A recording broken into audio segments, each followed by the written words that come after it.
Yes, you're watching the South Australian Sports Show. Time to turn our attention to the SANFL, so we thought we'd get a man in that knows all about it. Sean Toohey's been good enough. Sean, how are you, mate? Good, thanks for having me. Now, just for the viewers and just for you, Baz, I want you to understand what Sean's title is, mate. So his title is Head of Footy Operation and oversees junior leagues in the SANFL. So you go, well, that's a pretty broad brush, isn't it? I'll just give you an idea what he does. He manages the operations of the statewide Super League. He's in charge of the Women's League. He's got the Under-18s and the Under-16s Torrens University Cup competition.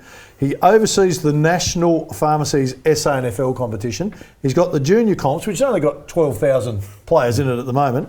And he's also doing some work with the SANFL coaching department. And on Sundays he breathes. Is that right? There isn't time to do it anywhere else from what I've just read out. Still play footy on Sundays. And you're still playing footy on Sunday, mate.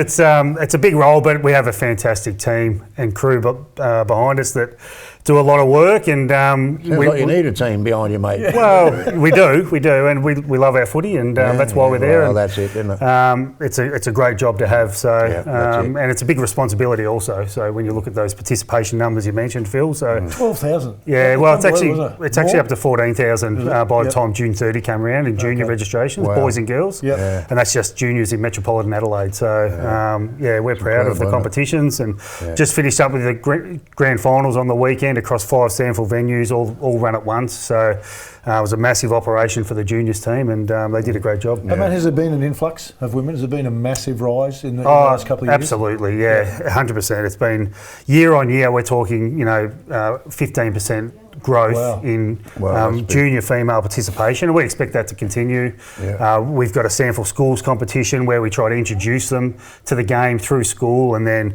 introduce them to our clubs through the juniors as well. So we've got the Auskick program leading up to that as well. So there's a whole pathway for them to undertake now, and we're starting to see at the elite level girls coming through who've grown up with it and seeing that base talent skill acquisition, I suppose, and it's showing through. So, mate, I hear it in your voice, the love of the game, the love of the game. Where did the love of the game start for you? I've grown up, as long as I can remember, watching my old man play footy. I grew up in on the border of regional Victoria and Metro Victoria, out in the Yarra Valley, and like I said, going every week to watch my dad play footy as a kid, and playing from a young age myself, and came through talent pathways and played a bit of state league and a lot of community footy and cricket and sports of all types, and been involved with the SANFL over a couple of stints now, and I love it over here. I think the state league is as good as it gets in Australia. So, well, it's a dream job. It is. As a sports person, it's a dream job. 100%. That's what it is. You don't mind getting up in the morning and bang, here we go again. I get to go to work at Adelaide Oval every day. Well, that's what I mean, mate. And whether it's cricket season or footy season, it's a great place to go. And I've got a pinch of myself walking in from the car park occasionally, just looking out over the great oval. And, that's a great oval. Absolutely love it. We're very lucky at the SANFL. Hey, mate, you mentioned you've had a couple of stints. In between that stint, you had 3 years with the Eastern Rangers Footy Club. It was a powerful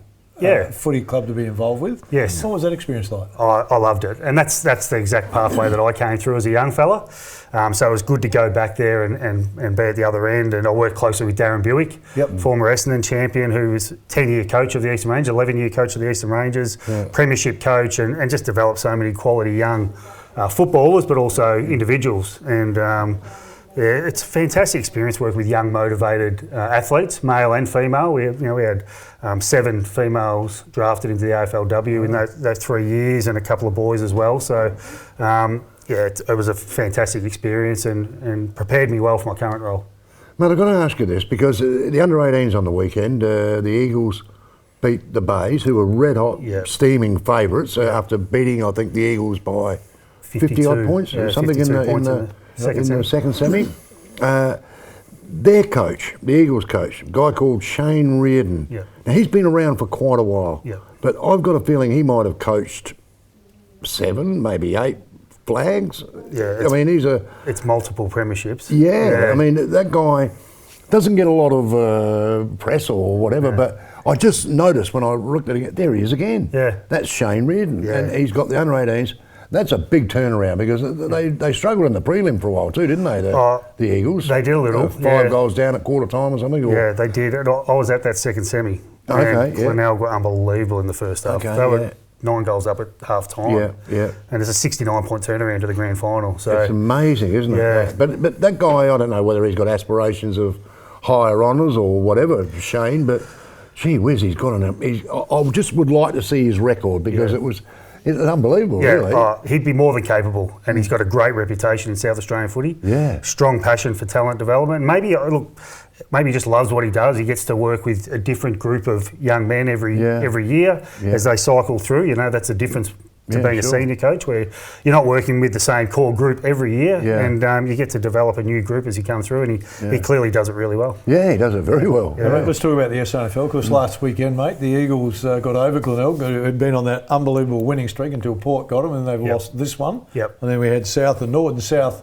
too good for Norwood, so which opens us up to a Friday night game, something we haven't had in Adelaide for a long time, mate. Is there a bit of excitement, a bit of a buzz around a Glenelg South Friday night game at Adelaide Oval? Oh, there really is. It's COVID has been terrible for a lot of people and a lot of businesses, but it's presented opportunities to try things. And with the delay in our season, we now finish a week after the AFL Grand Final.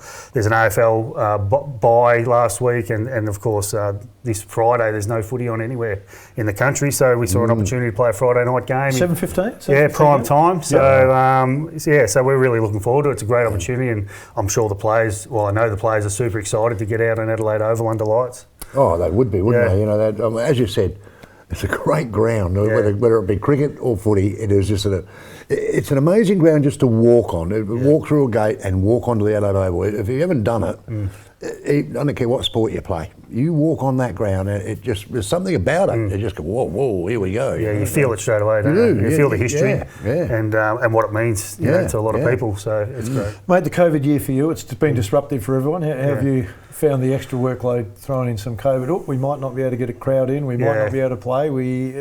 It's a moving beast. It is. Yeah, you've just got to be. We use this word a lot in COVID times: agile and flexible. And the great thing is that our 8 member clubs, standalone clubs, have been along for the ride with us all the way. And Darren Chandler is very consultative with the clubs, our CEO, so we've kept them informed, and they've given us their views, and we've really, I suppose, had a collaborative approach to how we respond to things. But it's been challenging, it can change week to week, and we had a little lockdown, which I said before extended the season, but we're getting there. Touch wood, we get through the next 2 weeks unscathed and can close out what's been a really, really good SANFL season. Absolutely. It's got that feeling that the SANFL, like it's back on the rise. You know how it looked like it was spluttering for a little while there, and for whatever reason this year it seems. And we were talking about it before we came on that Channel 7 had the game on the weekend because of the bye, and I've got friends in Melbourne that are watching it over in Melbourne because there's nothing on, and suddenly there just seems to be this huge interest back in the SANFL. Yeah, I suppose. We've never gotten away from what's really important to South Australian football, and we hold our competition in high regard and the integrity of that competition, and it really means something to play SANFL State League footy and to win a premiership. The clubs, that's what they strive for, that's what they exist for, amongst other things, but ultimately they want to win that premiership cup, and there's a lot of history behind that, so it's important to them.